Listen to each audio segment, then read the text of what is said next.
Hi friends, welcome to KIV facts. ఈరోజు ఎంతో ఆరోగ్యకరమైన అవగాడో ఫ్రూట్ కోసం తెలుసుకుందాం.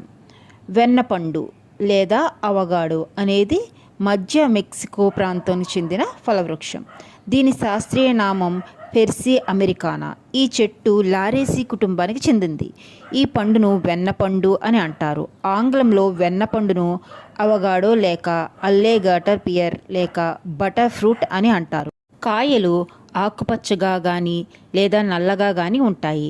తినడానికి కొద్దిగా ఆవు వెన్న రుచిగాను కొద్దిగా చిరుచేదుగాను కూడా ఉంటుంది. అందుకే దీన్ని వెన్నపండు అంటారు. వెన్నపూస దొరకని సమయాల్లో పసిపిల్లలకు వెన్నపండు అతి శ్రేష్టమైన ఆహారం. దీని మధ్య గల గింజలను ఔషధాల్లో ఉపయోగిస్తారు.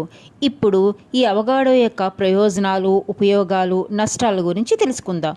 ముందు ప్రయోజనాలు తెలుసుకుందాం. ఈ పండు గుండె ఆరోగ్యానికి చాలా మంచిది. ఎందువలన అంటే గుడ్ ఫ్యాట్స్ HDL ఉండటం వల్ల. అలాగే విటమిన్ KE, B6 అధికంగా ఉంటుంది. శరీరానికి అవసరమైన పోషకాలను అందిస్తాయి. ఇమ్యూనిటీ పెంచుతుంది. యాంటీ ఆక్సిడెంట్లు సమృద్ధిగా ఉంటాయి. బరువు నియంత్రణలో సహాయపడుతుంది. చర్మానికి మెరుగునిస్తుంది. దీనిలో ఉండే విటమిన్ E వల్ల కాంతివంతమైన చర్మం మీ సొంతం.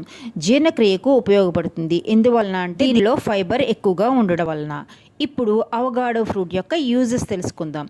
ఆహారంలో సలాడ్లు, శాండ్విచ్లు, స్మూతీల్లో వాడతారు.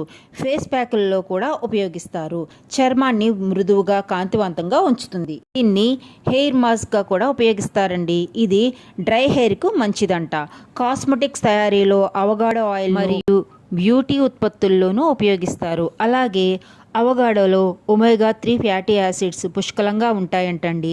అలాగే అవగాడోలో కార్బోహైడ్రేట్స్, ప్రోటీన్స్, కొవ్వులు, ఫైబర్, ఐరన్, మెగ్నీషియం, పొటాషియం వంటి ఎన్నో పోషకాలు ఉంటాయి. ఇప్పుడు అవగాడో పండు యొక్క నష్టాలు తెలుసుకుందాం. ఈ అవగాడో అధికంగా తింటే బరువు పెరుగుతారండి. ఎందువల్ల అంటే ఫ్యాట్ ఎక్కువగా ఉండడం వలన. అలాగే కొంతమందికి అలర్జీ వస్తుందంటండి, ముఖ్యంగా లాటెక్స్ అలర్జీ ఉన్న వారికి. అలాగే జీర్ణ సమస్యలు కూడా రావచ్చంట. ఎక్కువగా తింటే బ్లోటింగ్ లేదా విరోచనాలు రావచ్చంట. మందులతో కూడా ప్రభావం ఉంటుందంటండి. కొన్ని మందుల ప్రభావాన్ని తగ్గించవచ్చంట, ముఖ్యంగా విటమిన్ K. అలాగే క్యాలరీస్ అధికంగా ఉంటాయి. డైట్లో ఉన్నవారు పరిమితంగా తీసుకోవాలి. అయినా అంతేనండి, మన బాడీకి ఎంత అవసరమో అంతే తీసుకోవాలి.